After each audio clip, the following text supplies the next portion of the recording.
નમસ્કાર વિદ્યાર્થી મિત્રો, ભૂગોળની લેક્ચર સિરીઝના પહેલા લેક્ચરમાં આપનું હાર્દિક સ્વાગત છે. મારું નામ અપૂર્વ ચૌહાણ છે. આજે આપણે વાત કરીશું ભૂગોળની, અને એની અંદર પણ ખાસ કરીને ભૌતિક ભૂગોળની આપણે વાત કરીશું. હવે શરૂઆત થાય છે સિલેબસથી, કે શરૂઆત થાય છે વિષયથી ભૂગોળ.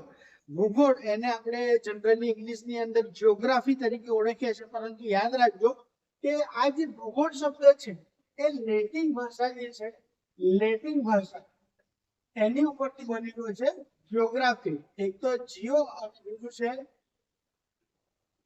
ગ્રાફિયા. જીઓ એટલે પૃથ્વી. જીઓ એટલે શું થાય? જીઓ એટલે પૃથ્વી. પૃથ્વી એટલે જ્યાં આગળ આપણે રહીએ છે એ જગ્યા. અને ગ્રાફિયા એટલે છે પૃથ્વીનું વર્ણન કરવું. તો જીઓગ્રાફી બે શબ્દોથી બને છે. એ જીઓ મતલબ પૃથ્વી અને ગ્રાફિયા એટલે એનું વર્ણન કરવું.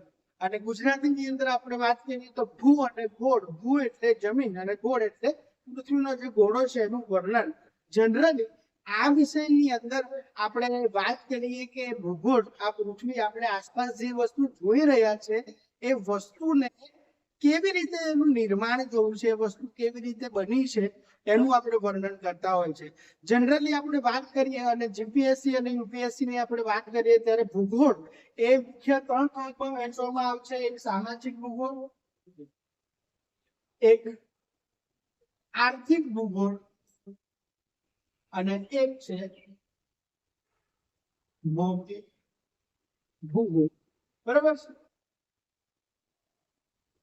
સામાજિક ભૂગોળ, આર્થિક ભૂગોળ અને ભૌતિક ભૂગોળ. સામાજિક ભૂગોળની અંદર આપણે વાત કરીએ તો આપણો સમાજ છે કે એનું નિર્માણ કેવી રીતે થયું, અહીંયા આગળ રહેતા લોકો, આપણે સોસાયટીની અંદર રહેતા હોઈએ છીએ, આપણે ગામની અંદર રહેતા હોઈએ છીએ, આપણે શહેરની અંદર રહેતા હોઈએ છીએ.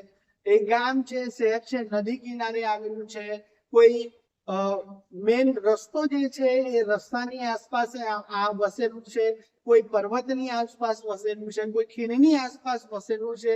તો આ રહેઠાણ છે, રહેઠાણની વ્યવસ્થા કેવી રીતે થઈ છે એનો અભ્યાસ પણ આ ભૂગોળની અંદર કરવામાં આવે છે. આપણે જોઈએ છે કે સ્ત્રીનું પ્રમાણ બાળકની અંદર, છોકરા અને છોકરીનું પ્રમાણ, લિંગ પ્રમાણે જેને કહેવામાં આવે છે, એ લિંગ પ્રમાણનો અભ્યાસ કરીએ છીએ. બધું જ સામાજિક ભૂગોળની અંદર આપણે કરીએ છીએ. સાક્ષરતા દર કેટલો છે, બરોબર છે, સ્ત્રીનું પ્રમાણ કેટલું છે, પુરુષનું પ્રમાણ કેટલું છે, સેક્સ રેશિયોની આપણે જે વાત કરીએ છીએ એ પ્રમાણ કેટલું છે, વસ્તી ગીચતા કેટલી છે, કેટલી વસ્તી ક્યારે થઈ એનું આપણે વાત કરીએ તો એ બધું જે અભ્યાસ છે સામાજિક ભૂગોળની અંદર થાય છે.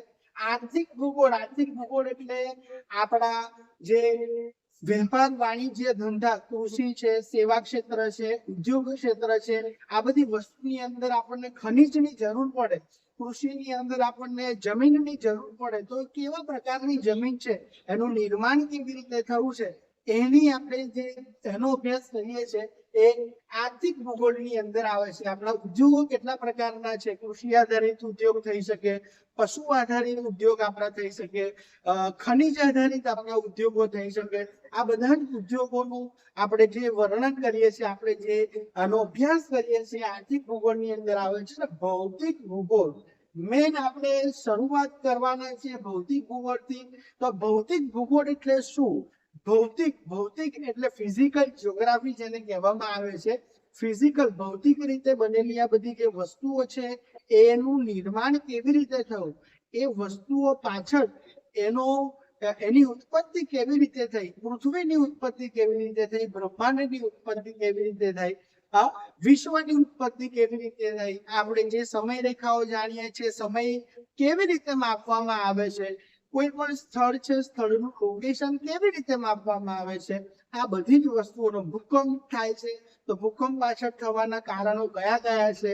વાતાવરણ આપણે જોઈએ છે, કોઈ વખત આપણે કહીએ છીએ કે ભાઈ આજનું વાતાવરણ તો બહુ ખરાબ છે, વાદળનું વાતાવરણ છે, આજનું વાતાવરણ તો બહુ જ ગરમ છે, બહુ ગરમી લાગે છે, સૂર્ય સીધો તાપ આપે છે આપણને, ઉનાળાનો સમય છે, આજે 14 એપ્રિલ ઉનાળાનો સમય છે, આપણે જાણીએ છીએ કે ભાઈ સૂરજ એટલી ગરમી આપે છે આ ઉનાળાના 2-3 મહિના કાઢવા ઉનાળાના 2-3 મહિના કાઢવા એટલા અઘરા પડી જાય છે. એ જ રીતે આપણે જોઈએ છે કે ચોમાસાનો સમયગાળો છે તો સપ્ટેમ્બર, જુલાઈ, ઓગસ્ટ નો જે સમયગાળો છે એ સમયગાળા દરમિયાન જે ચોમાસું આવવાની શરૂઆત થાય છે સપ્ટેમ્બર ઓક્ટોબર સુધી રહે છે. નવેમ્બર ડિસેમ્બરમાં ઠંડીની શરૂઆત થાય છે. તો શા માટે થાય છે, કેવી રીતે થાય છે? આપણે જોઈએ છે કે કોઈ વખતે શિયાળાની અંદર કમોસમી વરસાદ પડી જાય છે. કોઈ વખત આખા 2-3 દિવસ સુધી વરસાદ પડે જ રહે છે. તો આ બધી વસ્તુઓની પાછળનું કારણ શું છે? આપણી પૃથ્વી જે બનેલી છે, પૃથ્વીની અંદર શું રહેલું છે? પૃથ્વીની આંતરિક સંરચના, સમુદ્ર છે, સમુદ્રનું પાણી આટલું ખારું કેમ છે? સમુદ્રની અંદર શું રહેલું છે? શું સમુદ્રની અંદર પહાડ, સમુદ્રની અંદર ખીણ આ બધું રહેલું છે કે નહીં? એનું સ્ટ્રક્ચર, એનું ફોર્મેશન કેવી રીતે બનેલું? શું સમુદ્રની સપાટી સીધી જ છે? આપણે જેમ જઈએ તેમ એમ આપણે મેદાનની અંદર ઉતરતા હોય એટલે સીધી જ સપાટી છે? આ બધી જ વસ્તુઓનું વર્ણન ભૌતિક ભૂગોળની અંદર કરવામાં આવે છે. ભૂગોળની આપણે વાત કરીએ તો સૌ પ્રથમ આ ભૂગોળ, આ તો લેટિન ભાષાનો શબ્દ છે જીઓગ્રાફી, પરંતુ ઈસવીસન પૂર્વેની 2જી સદીની અંદર એક જીઓગ્રાફી એટલે એક ભૂગોળવેત્તા થઈ ગયા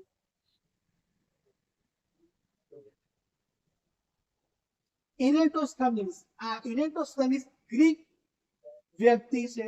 આ ગ્રીક વ્યક્તિએ ઈસવીસન પૂર્વેની 2જી સદીમાં સૌ પ્રથમ વખત આ વિષય માટે ભૂગોળ, જીઓગ્રાફી એવો શબ્દ વાપર્યો હતો. અને એના પછી આ જે વિષય છે એ વિષય શું થાય છે?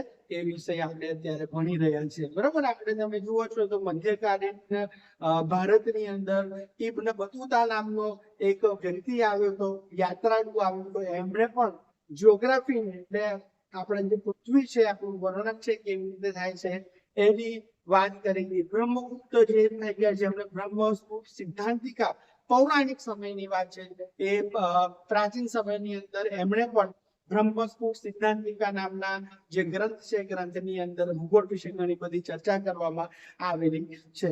આપણા આર્યભટ્ટ છે, આર્યભટ્ટે પણ તમે જુઓ તો ભૂગોળની અંદર ઘણા બધા જે ટોપિક છે, ટોપિકનું વર્ણન આપણા પ્રાચીન ભારતની અંદર કરેલું છે.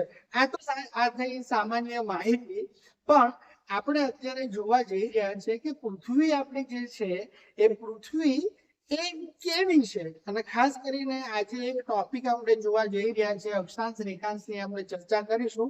તો ભૂગોળ જે છે, ભૂગોળની આપણે શરૂઆત કરીએ, પણ એના પહેલા મારે એક તમારી સાથે મારે એક નાનો કોઈ જવાબ જોઈએ છે કે જવાબ તમે મને આપજો કે આ તમને કોરું બોર્ડ દેખાયેલું છે.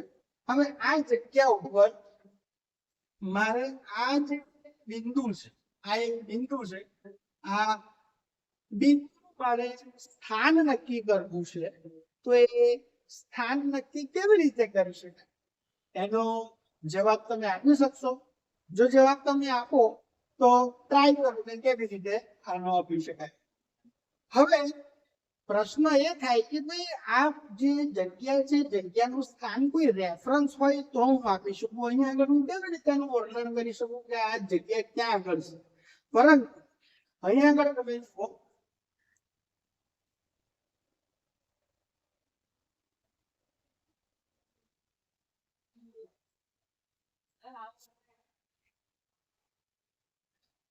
અહીંયા આગળ મેં 7 લાઈન દોરી છે.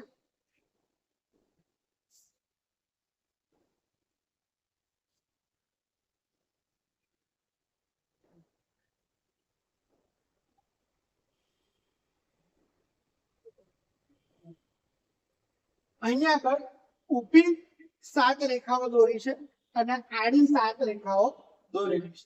હવે આપણે જો આ બિંદુ છે, બિંદુનું મારે સ્થાન નક્કી કરવું હોય તો આ બિંદુનું સ્થાન નક્કી કરવા માટે હું એવું કહી શકું કે ભાઈ આ કઈ રેખા પર આવેલી છે? તો કે આ રીતે 1, આ 2, આ 3, આ ત્રીજી આડી રેખા પર આવેલી છે. બરાબર. કઈ રેખા પર આવેલી છે? ત્રીજી આડી રેખા પર, ચોથી આડી રેખા પર આવેલી છે. બરાબર, ચોથી આડી રેખા પર. હવે અહીંયા આગળ તો હું ડાબી સાઈડ થી ગણું, 1 2 3 4 5 6 આ અને 7, આ 7 ઊભી રેખાઓ છે. હવે મારે ડાબી બાજુથી ગણવાનું ચાલુ કરવું, 1 2 3 અને 4. તો હું શું કરીશ તો કે ભાઈ ચોથી ઊભી રેખા, આ ઉપર નીચેથી આપણે જોઈએ તો નીચેથી ચોથી રેખા, અને ડાબી બાજુથી આપણે જોઈએ તો ડાબી બાજુથી કઈ રેખા તો કે ભાઈ ઊભી એ ચોથી રેખા. આ બંને સંગમ સ્થાન છે. એ સંગમ સ્થાનો પર શું આવેલું છે? આ બિંદુ આવેલું છે. બરાબર, તો એક વસ્તુ નક્કી થઈ ગઈ કે ભાઈ મારે જો કોઈ વસ્તુનું સ્થાન નક્કી કરવું હોય તો એ સ્થાન નક્કી કરવા માટે મારે એવા કોઈ રેફરન્સની જરૂર પડે જે રેફરન્સના થી હું એનો રેફરન્સ એ જગ્યા છે જગ્યાનું શું કરી શકું, હું એનું સ્થાન નક્કી કરી શકું. એવું જ કંઈક આપણી પૃથ્વી ઉપર, આ પૃથ્વીના ઘણા બધા આપણને ખબર છે કે 71% પાણી છે અને 29% જમીન રહેલી છે. તો આ 29% જમીન ઉપર કઈ જગ્યાએ હું ઉભો રહું, એ જગ્યાએનું સ્થાન મારે નક્કી કરવું હોય તો એની માટે શું કરેલું છે? એની માટે એક વ્યવસ્થા કરેલી છે. વ્યવસ્થાની આપણે ચર્ચા કરીએ. પણ એના પહેલા હું તમને કહું કે આપણી પૃથ્વી છે અને થોડા આગળથી આપણે જોઈએ કે પૃથ્વી છે, પૃથ્વી ક્યાં આગળ આવેલી છે? સૂર્યમંડળની અંદર આવેલું છે. સૂર્યમંડળ ક્યાં આવેલું છે તો કે ભાઈ એ સૂર્ય છે, સૂર્યની આસપાસ એના જે ગ્રહો રહેલા છે એ સૂર્યમંડળ છે. સૂર્ય ક્યાં આવેલો છે તો કે ભાઈ આકાશગંગાની અંદર આવેલો છે. આકાશગંગા ક્યાં આગળ આવેલી છે તો કે ભાઈ આકાશગંગા આવેલી છે બ્રહ્માંડની અંદર. ને બ્રહ્માંડ સતત શું થયેલું છે? ફેલેલું છે. એ બ્રહ્માંડ અને ગ્રહો ને એ બધાની આપણે ચર્ચા એક અલગ ટોપિક એક વિડીયોની અંદર કરવાના, એનું એક આખું ચેપ્ટર અલગ છે. પણ અત્યારે આપણે વાત કરીએ કે પૃથ્વીની આપણે વાત કરીએ. પૃથ્વી કયો ગ્રહ છે તો કે ભાઈ બુધ, શુક્ર, પૃથ્વી. ત્રીજા નંબરનો ગ્રહ છે અને એની કંઈક બનાવટ આપણને આ રીતે જોવા મળે છે. બરાબર છે, પૃથ્વીની બનાવટ આપણને કેવી રીતે જોવા મળે છે? આ રીતે વચ્ચેથી થોડી ફૂલેલી છે. બરાબર છે, દડા જેવી ફૂલેલી છે વચ્ચેથી, અને ઉપરથી તમે જુઓ તો સંતરાની જેમ ઉપરથી કેવી છે? થોડી ચપટી દેખાય છે. એટલે આપણી જે પૃથ્વી છે કમ્પ્લીટ ગોળ નથી. હવે આ પૃથ્વીની ઉપર આપણે તમે પૃથ્વીનો ગોળો જોયો હશે, અથવા તમે વિશ્વનો અથવા ભારતનો કોઈ પણ પ્રકારનો મેપ જોયો હશે, તો મેપની અંદર તમે જોશો તો મેપની અંદર તમને આવી લાઈનો જોવા મળે છે. આ પ્રકારની તમને લાઈનો જોવા મળે છે. તો બસ આ જ લાઈનો છે, એ આ જ લાઈનો વિશે આપણે શું કરવાના છે? વાત કરવાના છે. બરાબર, આવી તમને લાઈન જોવા મળશે. હવે તમને થોડો વધારે ખ્યાલ આવ્યો હશે કે આ પૃથ્વી છે, પૃથ્વી ઉપર આવી તમને લાઈનો જોવા મળે છે. હવે મિત્રો તમે જુઓ, આ વસ્તુ અને આ વસ્તુ, આની અંદર મારે તમારે કંઈક સમાનતા તમને દેખાઈ રહી. તો આપણે જોઈએ અહીંયા આગળ મારે આ જગ્યા છે, આ જગ્યા મારે શું કરવી હોય? મારે એનું સ્થાન જાણવું હોય તો મારે શું કરવું પડશે? તો કે ભાઈ આ લાઈનો મારે ગણવી પડશે અને આ લાઈનો ગણવી પડશે, અને એના વચ્ચે જે જગ્યા આવે છે એની ગણતરી કરી અને આ સ્થાન છે, સ્થાનની માહિતી મેળવી શકું છું. બરાબર છે, તો એક વસ્તુ ક્લિયર થઈ ગઈ કે ભાઈ આ જે લાઈનો છે એ લાઈનો અત્યાર સુધી કોઈને ખબર ના હોય. આ લાઈનો વિશે કેમ તો યાદ રાખવું કે આ લાઈનોનો મુખ્ય વસ્તુ શું છે? તો મુખ્ય વસ્તુ છે આ લાઈનોનો ઉપયોગ કરીને કોઈ પણ જગ્યા છે, જગ્યાની શું શોધવામાં આવે છે? સ્થળ શોધવામાં આવે છે. અક્ષાંશ અને રેખાંશ તરીકે આ લાઈનો ઓળખાય છે. આપણે ધીરે ધીરે કરીને એ બધાને શાંતિથી એકદમ વ્યવસ્થિત રીતે એની આપણે ચર્ચા કરવાના છે. તો તમે ખાલી મારી સાથે જોડાયેલા રહેજો. તો આ જે અક્ષાંશ અને રેખાંશની આપણે ચર્ચા કરવાના છે, પણ એના પહેલા મારે તમારી સાથે એક વાત કરવી છે. અત્યારે તો મોબાઈલનો જમાનો છે. મોબાઈલની અંદર આપણે જોઈએ છે કે BGMI અને ફ્રી ફાયર હે ને અત્યારે બહુ ટ્રેન્ડિંગમાં ચાલે છે ફ્રી ફાયર અને બીજીએમઆઈ જે ગેમ આવે છે ગેમની અંદર તમે જોયું હોય તો આ પ્રમાણે તમને કઈ જોવા મળશે આ તમારી શું છે આ છે તમારી સ્ક્રીન અને અહીંયા આગળ કોઈ વ્યક્તિ શું કરી રહ્યું છે તો કે ભાઈ બંદૂક લઈને એમ કરીને પૂછે અહીંયા આગળ તમે જોશો તો અહીંયા આગળ તમને આવું કંઈક દેખાતું હશે 20 30 20 degree north 30 degree north 40 degree north 50 degree north આવું તમને દેખાતું હશે અને જેમ જેમ તમે તમારી સ્ક્રીન આનું શું કરો છો જેમ જેમ તમારી સ્ક્રીન તમે આગી પાછી કરો છો આ બદલાતું રહે છે આ શું છે આ વસ્તુ તમારા અક્ષાંશ અને રેખાંશ છે જેની મદદથી તમારો દુશ્મન સામે ક્યાં આગળ ઉભો છે એની માહિતી તમને મળે છે બરાબર છે તો એક સિમ્પલ અને સૌથી મહત્વનું ગુજરાત પબ્લિક સર્વિસ કમિશન અને યુપીએસસી ની અંદર સાથે સાથે એસટીઆઈ ની એક્ઝામ ની અંદર આ જે ટોપિક છે ટોપિકની માહિતી એની અંદર પ્રશ્નો છે પ્રશ્નો પૂછાય છે ગઈ વખતની એસટીઆઈ ની એક્ઝામ ની અંદર અને ડીવાયએસઓ ની એક્ઝામ ની અંદર પણ આ જે ટોપિક છે એની અંદરથી પ્રશ્નો પૂછાયેલા છે આપણે વાત કરીશું ઉપસોર અને અવસોર ની પરિસ્થિતિ આવે છે એની પણ આપણે વાત કરવાના છે એની અંદરથી ગઈ વખતે એક્ઝામ ની અંદર ક્વેશ્ચન આવ્યો હતો અને ઘણી બધી વખતે તમે જુઓ તો લોંગિટ્યુડ છે લેટિટ્યુડ ના એક્ઝામ્પલ આવતા હોય છે અને ખાસ કરીને જે સમયની ગણતરી કેવી રીતે કરવામાં આવે છે એના પ્રશ્નો પૂછાતા હોય છે એ પ્રશ્નોની આપણે આ વિડિયો લેક્ચરની અંદર ચર્ચા કરવાના છે તો આપણે વાત કરીએ કે ભાઈ આ જે ઊભી અને આડી રેખાઓ છે એને આપણે એક વખત લઈએ તો ઊભી અને આડી રેખાઓ છે એને અક્ષાંશ અને રેખાંશ તરીકે ઓળખવામાં આવે છે યાદ રાખો મિત્રો આપણે શું ગણવા જઈ રહ્યા છે આપણે શરૂઆત કરી છે ભૌતિક ભૂગોળ વિષય છે ભૂગોળ અને એની અંદર પણ ભૌતિક ભૂગોળ અને એની અંદર અક્ષાંશ અને રેખાંશ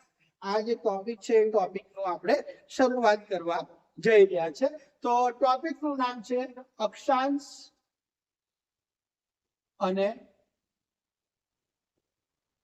રેખાંશ બરાબર છે એકદમ ઈઝી ટોપિક છે ને શાંતિથી તમે જોશો શાંતિથી સમજશો તો આરામથી તમને ખબર પડી જશે આજે તમને ખબર પડશે કે સમય કોઈ લંડન રહેતું હોય કોઈ અમેરિકા રહેતું હોય કોઈ કેનેડા રહેતું હોય કોઈ જાપાન રહેતું હોય દરેકનો સમય કેવી રીતે ગણવામાં આવે છે આપણો સમય કયો છે એ સમય કેવી રીતે ગણવામાં આવે છે અરુણાચલ પ્રદેશની અંદર સવારે 5 વાગે 5 વાગે સૂર્ય ઉગી જાય છે બરોબર ત્યાં આગળ સવાર આટલી વહેલા થઈ જાય છે આપણા ગુજરાતની અંદર ક્રિકની અંદર 7 વાગે સવાર થાય 6:30 7 ની સવાર થાય છે ત્યાં આગળ સૂર્ય ઉગે છે તો આવું કેમ થાય છે એની ચર્ચા આ વિડિયો લેક્ચરમાં આપણે કરવાના છે વિડિયો લેક્ચરની અંદર બનાવેલું છે હવે આપણે સૌપ્રથમ વાત કરીએ છીએ અક્ષાંશની કોની વાત કરીએ છીએ અક્ષાંશ યાદ રાખવાની ખૂબ જ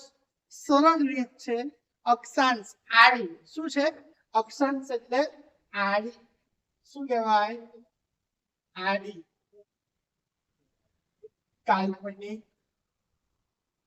રેખા આવું તમે શું કર્યા છો શીખ્યા છે ધોરણ 6 ની અંદર લોંગિટ્યુડ લેટિટ્યુડ બરાબર અક્ષાંશ અને રેખાંશ ઇક્વેટર ની આપણે વાત કરીએ છીએ ટ્રોપિક ઓફ કેન્સર ની આપણે વાત કરીએ છીએ ટ્રોપિક ઓફ કેપ્રિકોર્ન ગુજરાતી ની અંદર આપણે વાત કરીએ વિષુવવૃત્ત કર્કવૃત્ત મકરવૃત્ત આ બધું તમે શબ્દો સાંભળ્યા હશે ના સાંભળ્યા હોય તો અત્યારે જોઈ લેજો સાંભળે હોય ને ના ખબર પડે તો પણ વિડીયો ની અંદર બન્યા રહેજો તમને જરૂરથી આ બધી વસ્તુઓની બારીકે અને વસ્તુ એકદમ સરળ ભાષાની અંદર તમને શું થશે જોવા જાણવા મળશે હવે અક્ષાંશ એટલે આપણને આવું શીખવાડવું છે કે આ આડી કાલ્પનિક રેખાઓ છે પણ સાચી વાત તમને કહું તો આ અડધું સત્ય છે કેવું સત્ય છે આ અડધું સત્ય છે અક્ષાંશ એટલે આડી રેખાઓ નહીં આ આડી કાલ્પનિક રેખાઓને તો આપણે અક્ષાંશ વૃત્ત કહીએ છીએ શું કહીએ છીએ આપણે અક્ષાંશ વૃત્ત કહીએ છીએ તો વળી આ અક્ષાંશ એટલે શું એકદમ ઈઝી છે જો આ પૃથ્વી છે આ પૃથ્વીને મેં શું કર્યું વચ્ચેથી કાપી કાઢી બરાબર છે. આ રીતે મેં વચ્ચેથી કાઢી કાઢ્યું પૃથ્વીનો વચ્ચેથી મેં ભાગ કર્યો, આવું તમને દેખાય છે. આ જગ્યાએ તમે જોયા છો, આ જે છે ને 0 ડિગ્રી, આ 0 ડિગ્રી ઇક્વેટર, બરાબર કે અહીંયા આગળ છે આ 0 ડિગ્રી ઇક્વેટર, એટલે આ શું છે વિષુવવૃત્ત છે, બરાબર 0 ડિગ્રી. આ છે આપણું જે પૃથ્વીનું કેન્દ્ર. શું છે આ? પૃથ્વીનું કેન્દ્ર. પૃથ્વીના કેન્દ્રથી લઈ શું પૃથ્વીના કેન્દ્રથી લઈ અને વિષુવવૃત્તને આધાર રાખી શું કરવાનું છે? વિષુવવૃત્તને આધાર રાખી અને બનાવવામાં આવતો કોણ, બનાવવામાં આવતો ખૂણો, એને અક્ષાંશ કહેવામાં આવે છે. આ દાખલા તરીકે 1 ડિગ્રીનો ખૂણો આપણે બનાવ્યો, 2 ડિગ્રીનો ખૂણો બનાવ્યો, 3 ડિગ્રીનો ખૂણો બનાવ્યો. આ જે ખૂણો છે, બરાબર, એ ખૂણાની આ લાઈન આપણે સીધી દોરીએ તો આ શું થઈ ગયું? 1 ડિગ્રી અક્ષાંશ, 2 ડિગ્રી અક્ષાંશ, 3 ડિગ્રી અક્ષાંશ. આ આવી રીતે થાય છે. જો તમને આ દેખાઈ રહી છે, આ લાઈન બરાબર છે, આ લાઈન તમને દેખાઈ રહી છે, આ લાઈન બરાબર. અને આ જે લાઈન તમને દેખાઈ રહી છે, આ પૃથ્વીનું જે કેન્દ્ર છે, પૃથ્વીના આંતરિક ભાગની જ્યારે આપણે ચર્ચા કરીશું, આને પણ આપણે એકદમ ડિટેલની અંદર સમજવાના છે. પણ અત્યારે તમે યાદ રાખો કે પૃથ્વીના કેન્દ્રથી વિષુવવૃત્ત જે ખરું એને શું તો કે ભાઈ એનો રેફરન્સ લઈ એને દોરવામાં આવતી જે રેખાઓ છે, કોણીય રેખાઓ છે, આ રેખાઓ શું કહેવામાં આવે છે? અક્ષાંશ કહેવામાં આવે છે. હવે જો મિત્રો આની તો આપણે વાત કરીએ કે અક્ષાંશ એટલે શું થતું? ભાઈ કોણીય રેખાઓ છે, બહાર આવે છે તો શું બને છે? અક્ષાંશ વૃત્ત બને છે. હવે અહીંયા તો આ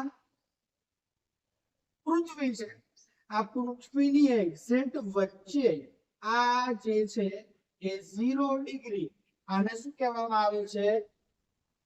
વિષુવવૃત્ત તરીકે ઓળખવામાં આવે છે. તો વ્યવસ્થિત ડ્રો કરો અહીંયા આગળ.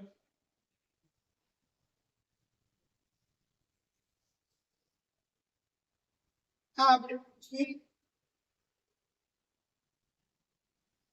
અને અહીંયા આગળથી જુઓ તો આ શું છે? 0 ડિગ્રી, બરાબર છે. આ 0 ડિગ્રી આને શું કહેવાય? વિષુવવૃત્ત અથવા ભૂમધ્ય રેખા તરીકે પણ ઓળખવામાં આવે. શું કહેવામાં આવે છે? વિષુવવૃત્ત અથવા ભૂમધ્ય રેખા. ઇંગ્લિશની અંદર in English we are giving the name equator. Equator આપણે એને નામ આપવામાં આવ્યું છે. હવે અહીંયા તમે જુઓ પૃથ્વી છે, એ પૃથ્વીને 2 સરખા ભાગોમાં વહેંચેલા છે, બરાબર છે. હવે આપણને ખબર છે કે ઉપર નોર્થ, નીચે સાઉથ, આ બાજુ ઈસ્ટ, આ બાજુ વેસ્ટ, બરાબર છે. તો ઉપરની સાઈડ છે આનું શું કહેવાય? ઉત્તર ગોળાર્ધ. શું કહેવાય? ઉત્તર ગોળાર્ધ. નોર્થ હેમિસ્ફિયર શું કહેવાય? ઉત્તર ગોળાર્ધ. અને અહીંયા આગળ છે એને તમે શું કહેશો? દક્ષિણ ગોળાર્ધ, બરાબર છે, દક્ષિણ ગોળાર્ધ.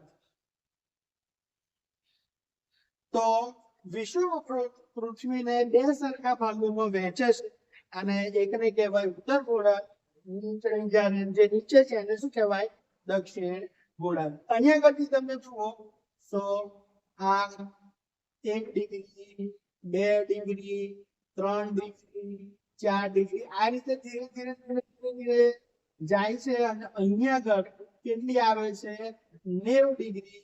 અહીંયા આગળ તમે જુઓ તો 1 ડિગ્રી, 2 ડિગ્રી, 3 ડિગ્રી, 4 ડિગ્રી, એમ કરતા કરતા તમે અહીંયા આગળ જાઓ તો અહીંયા આગળ શું આવે છે? 90 ડિગ્રી. તો જુઓ 90 ડિગ્રી આ જે લાઈનો કરી, આ બધી જે રેખાઓ કરી, આ રેખાઓને શું કહેવાય? કયા ભાગમાં આવેલી છે? ઉત્તર ભાગમાં આવેલી છે. આને શું કહેવાય? ઉત્તર અક્ષાંશ, બરાબર. આને શું કહેવાય? ઉત્તર અક્ષાંશ. અને દક્ષિણની અંદર આ લાઈનો જે છે દક્ષિણની અંદર આવેલા છે, આ લાઈન શું કહેવાય તો ભાઈ દક્ષિણ અક્ષાંશ. બરાબર છે. તો ઉત્તર અક્ષાંશ અને દક્ષિણ અક્ષાંશ ની અંદર ખબર પડી ગઈ તમને. જે વિષુવવૃત્તની ઉપરની બાજુ આવેલી હોય એને શું કહેવાય તો ભાઈ ઉત્તર અક્ષાંશ ઉત્તરની દિશામાં આવેલી હોય અને ઉત્તર અક્ષાંશ કહેવાય. વિષુવવૃત્તની નીચે તરફ આવેલી એટલે દક્ષિણ ભાગની અંદર આવેલી જે રેખાઓ છે એ રેખાઓને શું કહેવામાં આવે છે? આ રેખાઓને દક્ષિણ અક્ષાંશ તરીકે ઓળખવામાં આવે છે. બરાબર. આટલે સુધી આ હું તમને ખ્યાલ આવી ગયો છે. ધીરે ધીરે આપણે એને શું કરતા જઈશું, આપણે સમજતા જઈશું. તો ઉત્તર ગોળાર્ધ અને દક્ષિણ ગોળાર્ધ અને ઉત્તર અક્ષાંશ અને દક્ષિણ અક્ષાંશ ની અંદર આપણે વાત કરી લીધી. હવે આપણે વાત કરીએ છીએ કે અમુક જગ્યાએ તમે જોશો અથવા ભારતની આપણે વાત કરીએ તો ભારત એ ઉત્તર પૂર્વ ભાગની અંદર આવેલું છે. 8.4 ઉત્તર અક્ષાંશ થી લઈ અને 37.6 ઉત્તર અક્ષાંશ ની અંદર આવેલું છે. હવે વાત કરતા હશું આપણે એની આપણી ચર્ચા કરવાના છે. હવે અહીંયા તમે જુઓ આ જે રેખાઓ અહીંયા જ આપણે સમજી લઈએ. આ જે રેખાઓ છે આ રેખાઓ તમે એકચ્યુઅલી જોવા જાવ તો આ રેખા નથી. આ શું છે? આ ગોળ છે. હે ને? તમે જુઓ આ ઉત્તર પૂર્વ જે છે બરાબર, આપણે ઉપરથી જોઈએ તો આ જે રેખાઓ છે રેખાઓ કેવી તમને જોવા મળે? આ પ્રમાણે તમને જોવા મળે. અને એટલા માટે જ એને શું કહેવામાં આવે છે? વૃત્ત તરીકે ઓળખવામાં આવે છે. કુલ કેટલી છે તો કે ભાઈ કુલ અક્ષાંશો, કુલ અક્ષાંશ કેટલા છે તો કે ભાઈ 90 ઉત્તર અક્ષાંશ અને 90 દક્ષિણ અક્ષાંશ અને એક કઈ છે? આ એક વિષુવવૃત્ત અને એક શું છે? વિષુવવૃત્ત. આ બધાનું તમે શું કરશો? ટોટલ કરશો તો 9,181 અક્ષાંશ જે છે એ અક્ષાંશ ટોટલ કેટલા છે? 181. 90 ઉત્તર અક્ષાંશ છે, 90 દક્ષિણ અક્ષાંશ છે. હવે અહીંયા આગળથી પ્રશ્ન આવે છે. શું આવે છે પ્રશ્ન? કોઈ તમને એમ પૂછે, આ પ્રશ્ન પૂછાય કે એવો કોણ છે? અક્ષાંશ વૃત્તોની સંખ્યા કેટલી છે? અક્ષાંશ વૃત્તોની સંખ્યા કેટલી? કુલ અક્ષાંશ વૃત્તો કેટલા છે? ચલો તમે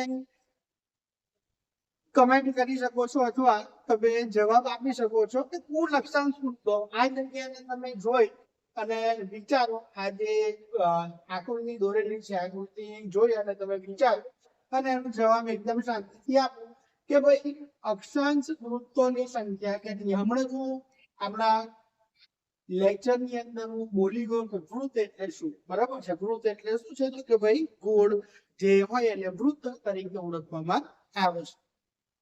તો અહીંયા આગળ થોડો ચેન્જ છે. અક્ષાંશ વૃત્તોની આપણે વાત કરીએ તો 179 અક્ષાંશ વૃત્તો આવે છે. કેમ? હવે પૂછવું છે શું?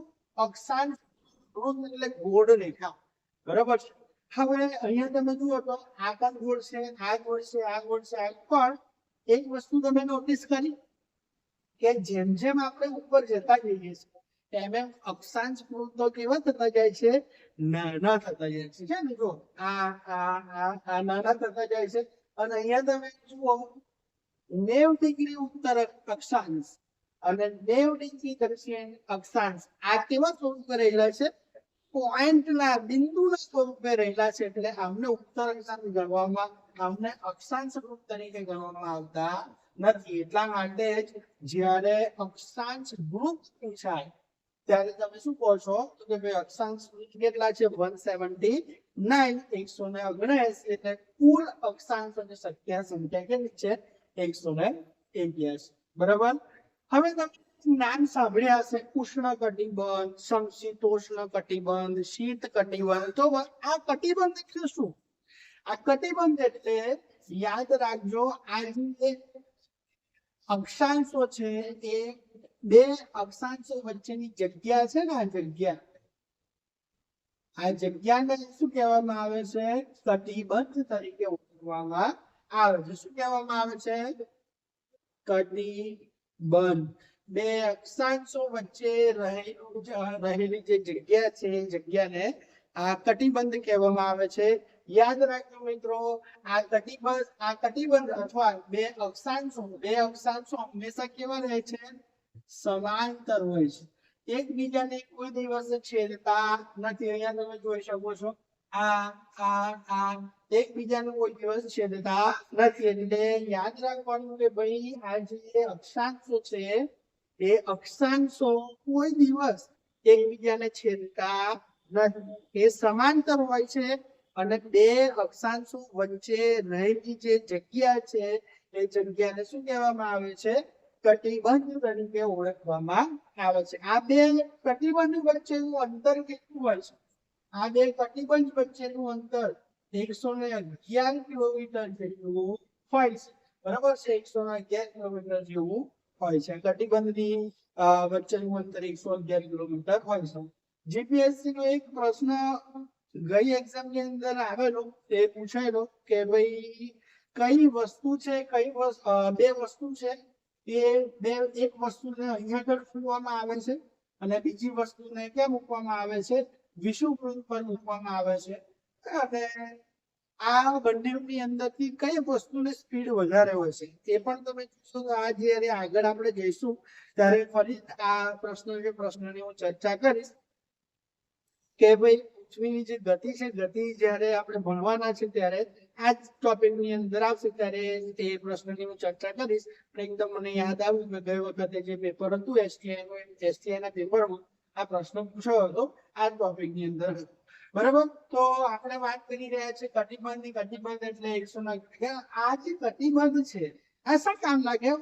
અમુક વખત પ્રશ્ન થાય કે સાહેબ હવે શું આ લીટીઓ તમે ભણાવો છો, આપણે મારી જિંદગીમાં શું મતલબ છે? પણ યાદ રાખજો, આ કટિબંધ, આ જે કાલ્પનિક રેખાઓ છે એ રેખાઓનો પ્રભાવ તમારી જિંદગી ઉપર એટલો બધો પડે છે કે આ કટિબંધના લીધે તમારો પોશાક, કટિબંધના લીધે તમારો ખોરાક, કટિબંધના લીધે તમારી રહેણી કહેણી, આ બધું શું થઈ જાય છે? ચેન્જ થઈ જાય છે. એની આપણે ચર્ચા કરી. હવે વાત કરી રહ્યા છે કટિબંધની. આ તમને ખ્યાલ આવી ગયો, કટિબંધ છે, સમય એકબીજાને સમાંતર છે ટોટલ. બરાબર, થોડા આગળ વધીએ. કટિબંધની આપણે વાત કરીએ છીએ તો પૃથ્વી છે, પૃથ્વીના કટિબંધોના આધારે અલગ અલગ ભાગની અંદર વહેંચવામાં આવેલા છે. બરાબર, તો આપણે ચર્ચા કરી લઈએ કે ભાઈ કેટલા કટિબંધ છે.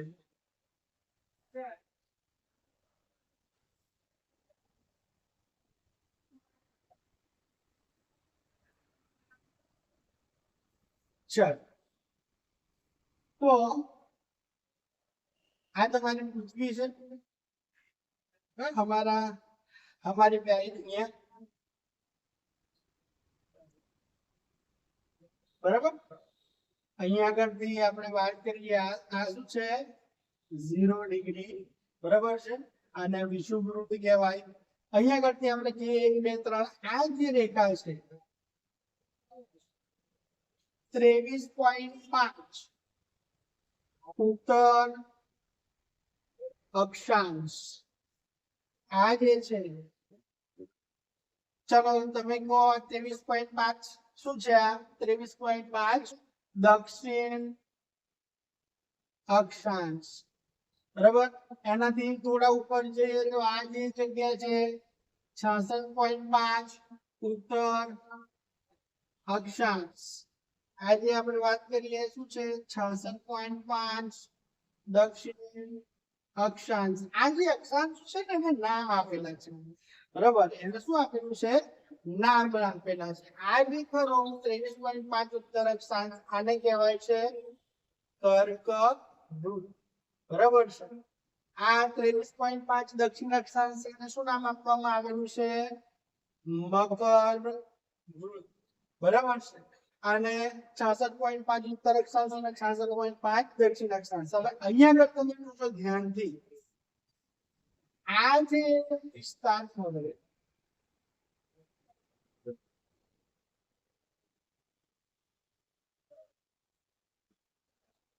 બરાબર. આ વિડીયો વાળો વિસ્તાર છે, કયો વિસ્તાર છે? 23.5 ઉત્તર અક્ષાંશ થી 23.5 દક્ષિણ અક્ષાંશ સુધીનો વિસ્તાર. આ વિસ્તારને શું કહેવામાં આવે છે? ઉષ્ણ કટિબંધ. શું કહેવામાં આવે છે? ઉષ્ણ કટિબંધ. બરાબર. નામ પ્રમાણે જુઓ, ઉષ્ણ એટલે શું? ગરમ. બરાબર છે. ઉષ્ણ એટલે ગરમ. આ જે જગ્યા છે હંમેશા સૂર્યની શું છે? સીધા રહે છે, અને હંમેશા સૂર્યની સીધમાં રહે છે. એટલા માટે વર્ષના લગભગ મોટા ભાગના દિવસોમાં આ જગ્યાઓ ઉપર સૂર્યના કિરણો કેવા પડે છે? સીધા પડે છે. બરોબર છે. એના કારણે આ જગ્યાએ ગરમી કેવી હોય છે? વધારે હોય છે. એટલા માટે આનું નામ ઉષ્ણકટિબંધ તરીકે ઓળખવામાં આવે છે. તે જ રીતે જુઓ, 23.5 ઉત્તર અક્ષાંશ થી 66.5 ઉત્તર અક્ષાંશ આ જે વિસ્તાર.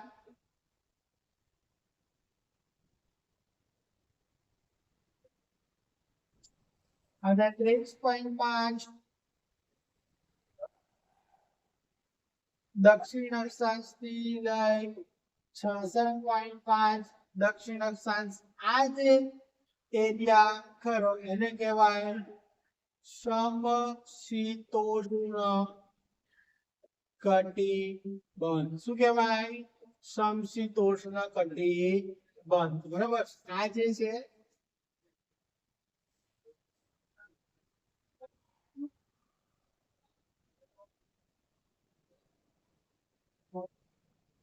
સમશીતોષ્ણ. સમ એટલે શીતોષ્ણ એટલે ગરમી. જ્યાં આગળ ગરમી કેવી રહેતી હોય? વર્ષના મોટા ભાગના દિવસોમાં ઓછી. બરાબર છે. સરખું, બહુ ગરમી પણ નહીં, બહુ ઠંડી પણ નહીં.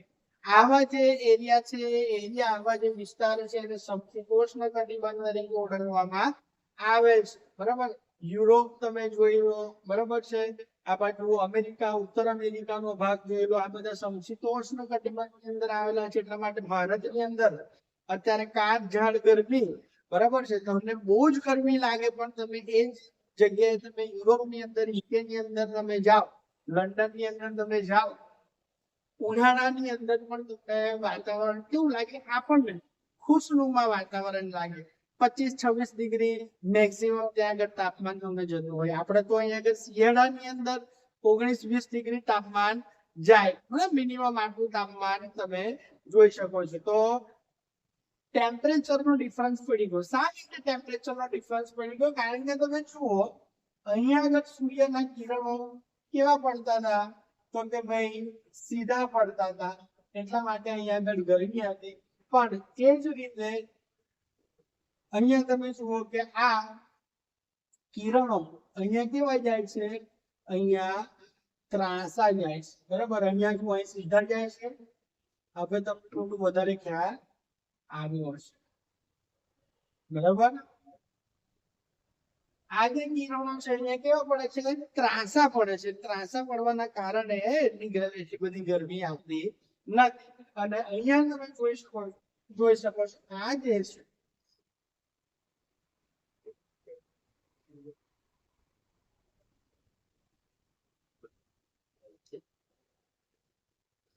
આને શું કહેવાય?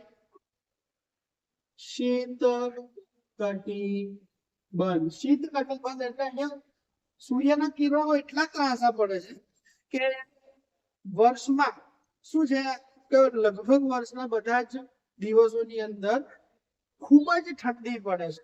બરાબર. અહીંયા તમે જોવો દક્ષિણ pole, southern pole, north pole એટલે ઉત્તર ગોળાર્ધની અંદર ઉત્તર ધ્રુવ અને દક્ષિણ ગોળાર્ધની અંદર દક્ષિણ ધ્રુવ. આ અહીંયા આગળ તો બરફ જ છવાયેલો રહે છે. બરાબર. બરફની મોટી મોટી ચાદરો છવાયેલી રહે છે. અને તમે જુઓ તો 6 મહિના દિવસ અને 6 મહિના રાત ત્યાં આગળ તમને જોવા મળે છે. બરાબર. તો તમે જુઓ તો સૂર્યના કિરણોને અહીંયા સુધી પહોંચવા માટે ખૂબ વધારે અંતર કાપવું પડે છે. ત્રાંસા એકદમ વધારે પડે છે ને એટલા માટે અહીંયા આગળ તમે જુઓ છો તો કે ભાઈ ઉપરથી નીચે, વિષુવવૃત્તથી નીચે તરફ અને વિષુવવૃત્તથી ઉપર તરફ તમે જુઓ, ધીરે ધીરે ગરમીનું પ્રમાણ કેવું થાય છે? ઘટતું જતું તમને જોવા મળે છે. બરાબર છે.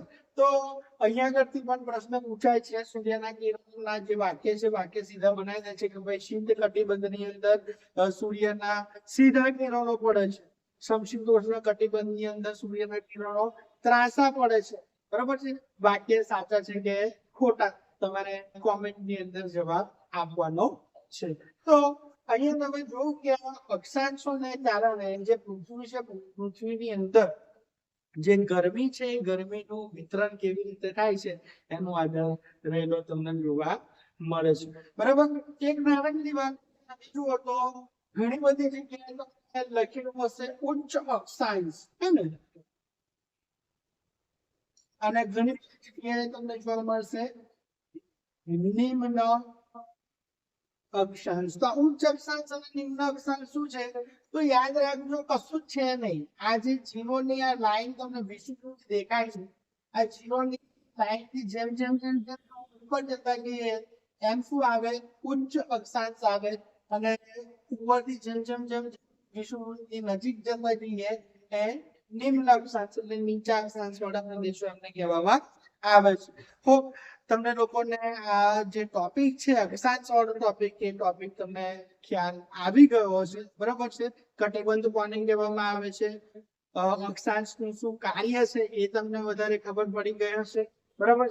અક્ષાંશના કારણે પૃથ્વી ઉપર ગરમી કેવી રીતે વધે છે કેવી રીતે ઘટે છે એની તમને ખબર પડી ગઈ હશે. અને અક્ષાંશ આગળ આપણે જોઈએ છે રેખાંશ, રેખાંશની મદદથી કેવી રીતે આપણે જગ્યાને શોધી શકીએ છીએ એની આપણે ચર્ચા આવતા લેક્ચરની અંદર કરીશું. અત્યારે આ અક્ષાંશ છે અક્ષાંશને આપણે શું કરીએ છીએ અહીંયા આગળ પૂરું કરીએ છીએ.